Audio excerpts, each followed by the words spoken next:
দেখাতে কেন ভয় পাচ্ছে যদি খেলনা পিস্তল হয়? গাইস বেশি না, এই চুতিয়ারে থাপড়ায় দাঁত ছড়িয়ে ফেলতে মন চায়। এই মুহূর্তে বাংলাদেশ খোঁজা হলে বাংলাদেশ পাবো না। ভারতের নির্দেশে দেলোয়ার হোসেন সাইদিকে পরিকল্পিতভাবে 12 ভাতারি মেয়েদের সম্পর্কে যত কম কথা বলে ততই পরিষ্কার। হ্যালো এভরিওয়ান, কি অবস্থা সবার? ভালো তো? ভালো না থাকলেও কোনো সমস্যা নাই, আজকের ভিডিওটা হবে অনেক মজার। তবে বলে রাখি, ভিডিও শুরুর দিকে পাবেন রিসেন্ট ভাইরাল হওয়া দেশে চলমান সবগুলো মজার ভিডিও এবং শেষের দিকে পাবেন ইন্ডিয়ান হকার রিপোর্টারগুলো। সো শেষ অংশটা একদম মিস করা যাবে না। তাহলে চলুন শুরু করা যাক।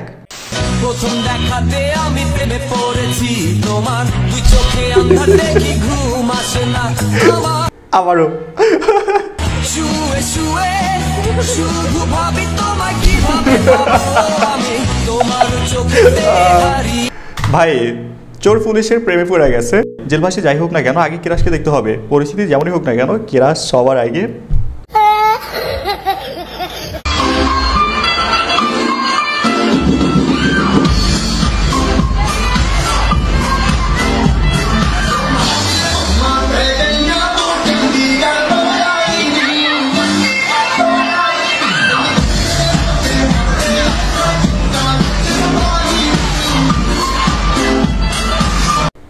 গ্যাস নেন, ফাইনালি কালো চশমা গানটা পূর্ণতা পেল। এদের দেখে যা মনে হয় না শরীরে যে পরিমাণ কারেন্ট আছে, এতে করে আমাদের দেশের কারেন্টের চাহিদা মিটায় বিদেশে রপ্তানি করা যাবে। কিন্তু বুঝি না তাও দেশে এত লোডশেডিং কেন?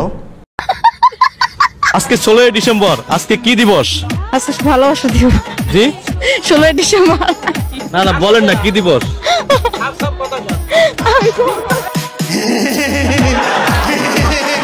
গ্যাস আমার মনে হয় কোনো এক 16 ডিসেম্বর আন্টির ফুলসজ্জা হয়েছিল, তাই সে সেই ভালোবাসা এখনো বলতে পারে না। প্রত্যেকটা 16 ডিসেম্বর তার কাছে ভালোবাসা দিবস মনে হয়। 16 ডিসেম্বর কি দিবস সেটা বলতে পারে না, আবার পতাকা মাথায় দিয়ে ঘুরতে বের হয়েছে, আবার দাঁত গালায় হাসে, লজ্জাও করে না। এই খেলনা পিস্তল নিয়ে এসেছিল, এসে ওরা গেট বন্ধ করে ওদেরকে ভয়ভীতি দেখে টাকা পয়সা নিতে চেয়েছিল। আমি পয়সা গেছি, আমি পয়সা গ্যাস গতকাল তো দক্ষিণ কেরানীগঞ্জ রূপালী ব্যাংকের একটা শাখায় ঢুকে ডাকাত দল বহুত নাটক করছে। দিন শেষে দেখা গেল পোলাপাইনের খেলনা পিস্তল দিয়ে ব্যাংক কর্মকর্তাদের জিম্মি করে রাখছে, তাও নাকি আবার মাত্র 15 লাখ টাকার জন্য। ভাই আমি শিওর এইগুলো এলাকার সাপ্রি টিকটকার ছিল, একটু খুঁজে দেখেন, হয়তো ব্যাংকে গিয়েছিল টিকটক করতে, কিন্তু সময়ের পরিস্থিতির কারণে আজ ডাকাত। Sorry, just for fun. ওদের খেলনা পিস্তল এখন ওদের পিছন দিয়ে ঢুকাই দেওয়া হোক।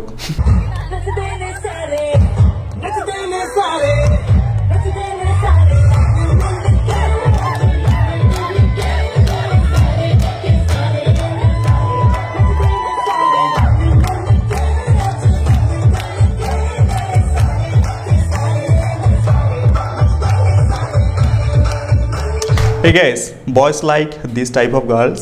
Oh God! তবে ভাই আমি শিওর এই মেয়েকে কোনো পুরুষ লাইফ টাইম ধরে রাখতে পারবে না। এর 2 বছর পর পর ড্রাইভার চেঞ্জ করতে হবে। দেখেন মিলাই নিয়ে একটু। লিভ টুগেদারও নরমালাইজ হচ্ছে এবং হবে ইনশাআল্লাহ। লিভ টুগেদারও নরমালাইজ হচ্ছে এবং হবে ইনশাআল্লাহ। ইনশাল্লাহ সব নর্মালাইজ হবে। আহা, কনফার্মে জান্নাতি বান্দা। ভাই এরাই হচ্ছে তারা যারা কিনা বিসমিল্লাহ বললে মদ পান করা শুরু করে। চোর হইলেও ইমানদার আছে। এখন দেখেন মরার পরে আল্লাহ বিসমিল্লাহ বললা বাস ঢুকানো শুরু করবে। হয়ে যাচ্ছে কয়েকটা জিনিস। তুমি যেমনটা বললে পিছনে বাংলা ভাষায় লেখা যশোর, কিন্তু মুখে কেন বাংলা ভাষা বলতে পারছে না? কোথা থেকে এসেছে এই ব্যক্তি? এই সন্ত্রাসবাদীর মুখ থেকে কেন রয়েছে? যদি খেলনা হয়, যদি খেলনা হয়, যদি খেলনা পিস্তল হয় স্বর্ণালী, যদি খেলনা পিস্তল হয় এগুলো, তাহলে কেন মুখ ঢাকা? কেন মুখ ঢেকে রয়েছে এই সন্ত্রাসবাদী? মুখ দেখাতে কেন ভয় পাচ্ছে যদি খেলনা পিস্তল হয়?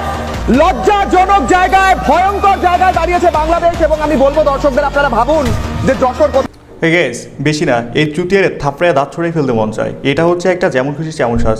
এই খেলার নিয়ম হচ্ছে যে যেমন ইচ্ছে তেমন সাজে আসতে পারে এখানে। আর আমাদের দেশে কে কী করবে, কে কোন পোশাক পরবে, এটা একান্তই ব্যক্তিগত আমাদের বিষয়। ওদের সমস্যা কোথায়? ওরা কুকুরের মতো খালি ঘেউ ঘেউ করে কেন বুঝি না। দেখুন ওরা আমাদের বিরুদ্ধে ষড়যন্ত্র চালায়, আমরা প্রতিবাদ করি, বাট আমরা কিন্তু ওদের অভ্যন্তরীণ বিষয়ে নাক গলাতে যাই না। ওরা কেন?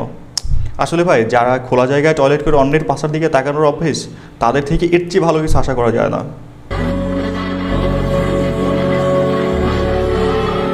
ঠিক আছে, এই ভিডিওটা দেখে রাখেন। এইটা নিয়ে দেখবেন আগামীকাল আরেকটা নিউজ করবে, হাতে তরবারি নিয়ে ইন্ডিয়ার দিকে আসতেছে যুদ্ধ করার জন্য। দেখেন এমন একটা নিউজ, শুধুমাত্র এখন সময়ের অপেক্ষা। বাংলাদেশ থেকে কোনো হিন্দুদের উপর অত্যাচারের ভিডিও আর আপলোড হবে না, কাঁচি হয়ে যাবে। তাহলে বলবেটা কে? আমরা বলবো, আমি বলবো স্বর্ণালী। এইসব বলতে খুব খারাপ লাগছে। এইসব 12 ভাতারি মেয়েদের সম্পর্কে যত কম কথা বলে ততই পরিষ্কার বলে। একদম ঠিক বলছে। নিজের খেয়ে নিজের পরে অন্য কিনে লাফালাফি করার নামই হচ্ছে 12 ভাতারি। এই নিউজ রিপোর্টারগুলো হয়ে গেছে একদম ওইরকম। বাংলাদেশ নিয়ে কথা না বলে লাফালাফি না করলে ওদের পেটের ভাত হজম হয় না। কবর খুঁড়ে নিয়ে আসার সত্য ঘটনা, সত্যি তথ্য এবং মোহাম্মদ ইউনূসের পর্দাফাঁস করি প্রতিদিন আমি। কিছু মনে করবেন না, আমার মা একটা কথা বলতো, বেশি বয়সের আইবুড়ো মেয়ে আর কম বয়সের বিধবা যেখানেই থাকবে গন্ডগোল, এরা যেখানেই থাকবে গন্ডগোল। গাইস, এতদিনে যা বুঝলাম, এদের দেশে সবই হচ্ছে এক গোয়ালের গরু। বাংলাদেশকে নিয়ে প্রোপাগান্ডা মিথ্যা ছড়ানো এদের জাতীয় কাজ হয়ে গেছে। আর এদের নিউজগুলো দেখলে আমার মনে হয় রাস্তায় হকারি করতেছে, নাইলে পাশের বাসার আন্টির সাথে ঝগড়া করতেছে, এইরকম স্টাইলে নিউজ পড়ে। সব পাগল। আওয়ামী লীগের কেন্দ্রীয় কার্যালয়, নেতাকর্মী নয়। আশেপাশের মানুষ মাঝে মধ্যেই ঢুকছেন অফিসটিতে, তবে দলীয় কোনো কর্মসূচি নয়, একান্তই প্রকৃতির ডাকে সাড়া দিতে।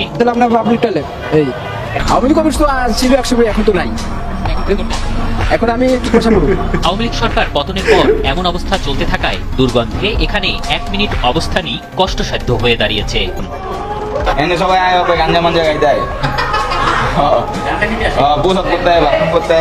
লোকজন দল বাইদা উপরে ওঠে, উপরে ওইটা ওগুলা খায়, মাদক সাগর করে, আগে বাথরুম করে, প্রস্তাব করে। আরো উপরে উঠলে ফের ক্যামেরায় ধরা পড়ে দেহ ব্যবসার চিত্র। আওয়ামী লীগের পার্টি অফিস এখন পাবলিক টয়লেট, সাথে দৌলদিয়া নতুন শাখা ওপেন হয়ে গেছে। দেখছেন সময় কত তাড়াতাড়ি পরিবর্তন হয়ে যায়। 2 দিন আগে এখানে জয় বাংলার বাইরে কারো কথা বলার সাহস ছিল না, আজ সেটা পাবলিক টয়লেট, সমাজের নিকৃষ্টতম জায়গা। ভারতের পশ্চিমবঙ্গ কলিকাতাতে বাংলাদেশের সাবেক স্বরাষ্ট্রমন্ত্রী জনাব আসাদুজ্জামান খান কামাল তিনি স্ট্রোক করেছেন এবং মৃত্যুশয্যায় দুলছেন। তার শরীরের এক পাশ খুব দুর্বল হয়ে যায়, এক পাশ তিনি অবশতা অনুভব করছেন এবং তিনি বিছানা থেকে উঠতে পারছেন না। তার অবস্থা খুব খারাপ হয়ে গেছে, শুধু বড় বড় চোখ করে তাকিয়ে থাকছেন, নির্বাক দৃষ্টিতে, অপলক দৃষ্টিতে। গাইস, জানি না এই নিউজ সত্য কিনা, তবে যদি সত্যি হয় না তাহলে তাকে সুস্থ করার একমাত্র উপায় হচ্ছে কানের কাছে জাস্ট একটু বলবেন ডক্টর ইউনূস সাহেব পালাই গেছে, দেখবেন সাথে সাথে সুস্থ হয়ে গেছে। জয় বাংলা, বাংলাদেশ জিন্দাবাদ, বাংলাদেশ জিন্দাবাদ। যাই হোক জয় বাংলা বলতে বলতে অভ্যাস আছে, তো আমরা এখন পরিবর্তন হয়েছি, পরিবর্তন হতে যাচ্ছি। যাই হোক, কেউ নেবেন না। বাংলাদেশ জিন্দাবাদ, বাংলাদেশ চিরজীবী হোক। বাহ, আওয়ামী লীগ এখন পরিবর্তন লীগ। জন্মের পর থেকে দেখতেছি জানুয়ারি মাস থেকে নতুন ভর্তির কার্যক্রম শুরু হয়, কিন্তু না, এই বছর দেখতেছি আগস্টের পর থেকেই আওয়ামী লীগ থেকে বিএনপিতে ভর্তি চলতেছে, এটা এখনো চলতেছে। বাংলাদেশ নেই, আপনারা দেখতে পাচ্ছেন বাংলাদেশ, আমি দেখতে পাচ্ছি বাংলাদেশ, আপনারা আমরা কেউ কি দেখতে পাচ্ছি বাংলাদেশ? আমার পকেটে এই মুহূর্তে যদি বাংলাদেশ খোঁজা হয় বাংলাদেশ পাবো না। আমার বুক পকেটে এই মুহূর্তে বাংলাদেশ খোঁজা হলে বাংলাদেশ পাবো না। বাংলাদেশ পকেটে পাওয়ার কথাও না, বাংলাদেশ তো আর একটা ইলিশ মাছ না যে 20 টুকরো করে ওটা পকেটে ঢুকাই রাখবে। এই 1 পিস ইলিশে 20 পিস মাছ হবে, এটা ইন্ডিয়ান মাছ। 1 পিস ইলিশে 20 পিস মাছ, ও মাই গড। এইটুকু মাছ 20 পিস করলেন কেন? আমার ওই বাড়িতে আত্মীয় স্বজন এসছে, তো অতীত এসছে বাড়িতে। ভাই বিশ্বাস করেন, আমাদের দেশে যদি অতিথি মেহমান আসে না, তাহলে এই একটা মাছকে বড় জোর 3 পিস, আর যদি বেশি করে মানুষ 4 পিস, এর উপরে জীবনও না। 1 পিস মাছকে 20 পিস, আল্লাহ। আপনারা আমরা কেউ কি দেখতে পাচ্ছি বাংলাদেশ? আমার পকেটে এই মুহূর্তে। শীতকাল আসলে নাকি পাগলের আমদানি বাইরে যায়, আমারও তাই মনে হচ্ছে এগুলোকে দেখা। দেখেন কিছুদিন পরে ইন্ডিয়া ঘোষণা দিবে ওয়েস্ট বেঙ্গলকে পাগল তৈরির কারখানা হিসেবে। হাসনাত আব্দুল্লাহ, আমার খুব ভয় লাগছে, আমার ভীষণ ভয় লাগছে। আমার কেন জানো কিছু একটা কু ডাকছে। এই হাসনাত আব্দুল্লাহরা, তারা মোহাম্মদ ইউনূসকে নিয়ে বলুক, তারা উচ্চিংড়ে রাজাকার, ওই যারা 4 দিনে কলকাতা দখল করবে তাদের নিয়ে বলুক, নরেন্দ্র মোদীকে নিয়ে বলে নিজের বিপদ ডেকে আনলো না তো। হাসান আব্দুল্লাহ ভাই, মলম পার্টি থেকে সাবধান, আর মোদীর বিরুদ্ধে কথা বলা নিজের বিপদ নিজে ডাইকা এদেন না।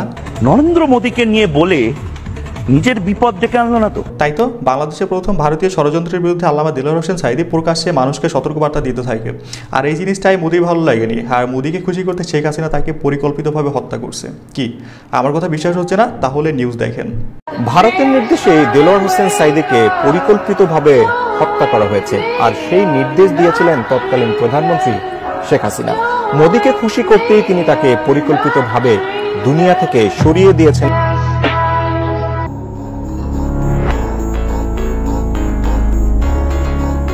ভারতকে একটি জিনিস বলে দিতে চাই, ওই মোদীকে একটি জিনিস বলে দিতে চাই, বাংলাদেশের মানুষ ভারত বিরোধী নয়, বাংলাদেশের মানুষ ভারতের জনগণ বিরোধী নয়, কিন্তু বাংলাদেশের মানুষ ওই উগ্র সাম্প্রদায়িক মোদী বিরোধী।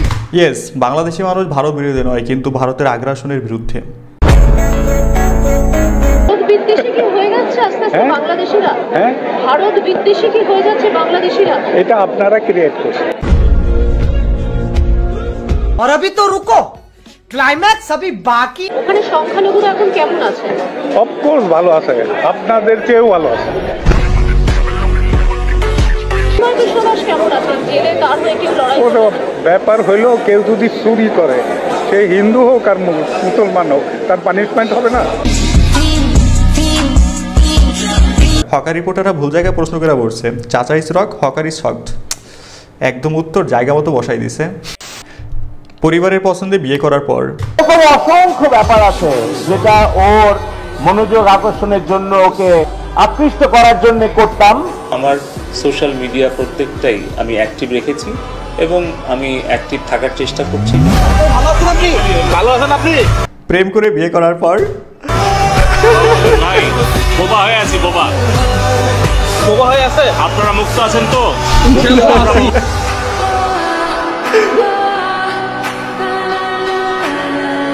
সবাই দোয়া করবেন বেচারা যেন পারিবারিক জীবনে সুখী হয়।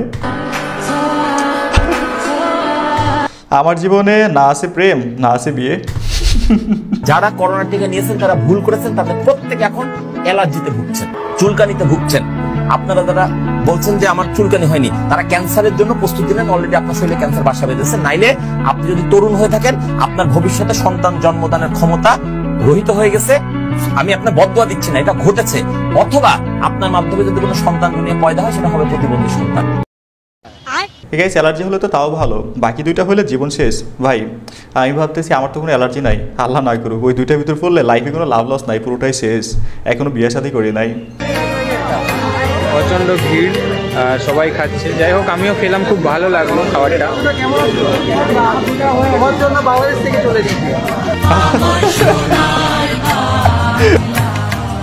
দেখছেন, দেশের সোনার টুকরো ছেলে বাংলাদেশ থেকে ইন্ডিয়ায় গেছে রাজুদারে দেখতে। এখন পারলে দিল্লি দিয়ে একটা ঘোলা দিয়ে আপারে দেখায় বেটা। তবে ভাই আমার যা মনে হচ্ছে না, ওই আপার সাথেই পলাইছে, এখন রাজুদার পরোটার নাম দিছে।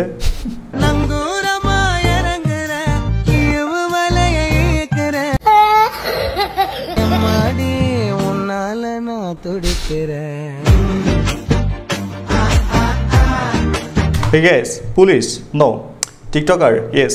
Part time police, full time TikToker. নিজের ইচ্ছা ছিল টিকটকার হওয়ার, কিন্তু পরিবারের চাপে আজ পুলিশ হয়ে গেছে। কিন্তু ভাই ভিডিওতে এটা ভাইরাল হয়ে গেছে, এখনও চাকরি আসে না গেছে, জানতে খুব ইচ্ছে করতেছে। ঠিক আছে, ভিডিও শেষ পর্যায়ে বলতে চাই, ভিডিওটা যেহেতু এই পর্যন্ত দেখছেন, যদি ভালো লেগে থাকে অবশ্যই একটা লাইক করবেন, যদি সম্ভব হয় একটা শেয়ার করে দেবেন, চ্যানেল নতুন হলে সাবস্ক্রাইব করে ফেলবেন, আর পেজ হলে ফলো করবেন। So by.